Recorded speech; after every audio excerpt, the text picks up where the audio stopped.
cara do caminhão lá. Se não for manso, não entra não. Não entra não que se enrola.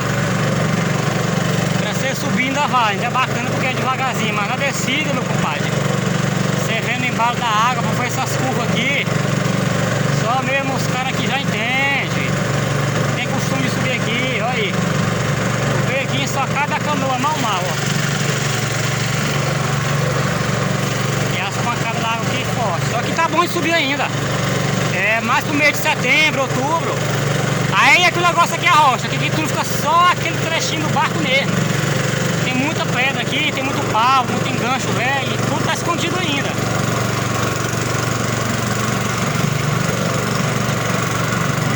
É, papai.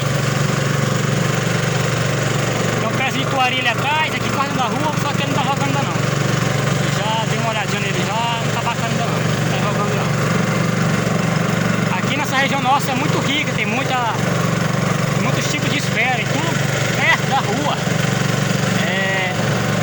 Aqui mesmo, na saída desse túnel aqui, tem um pé de jiboião. Eu já fiz um vídeo com meu colega nele já ano passado 2 vezes.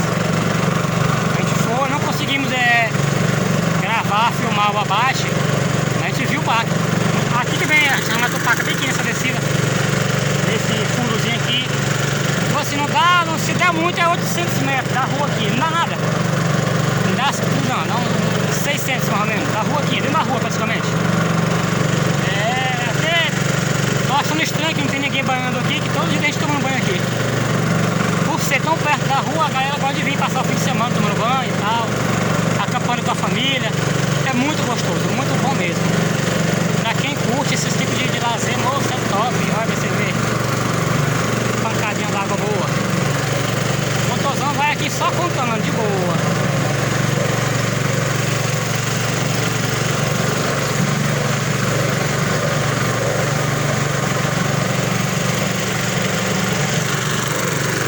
Aí, pai. Se liga na aventura. Pra quem gosta de descer de caiaque, aí, é top, ó. Eu não comprei um caiaque pra mim ainda não, mas eu quero comprar um caiaquezinho pra fazer umas aventuras no verão agora, pegar uns tucunaré. Eu ainda não fui na pesca de tucunaré, mas o pessoal aqui já estão indo já pegaram muito tucunaré esse ano já. E a gente vai, viu? Vou fazer um vídeo com vocês aí, pra gente pescando tucunaré aqui. Puxar o molequinho na carretilha. Olha lá, o que eu falei, olha o pessoal acampando ali.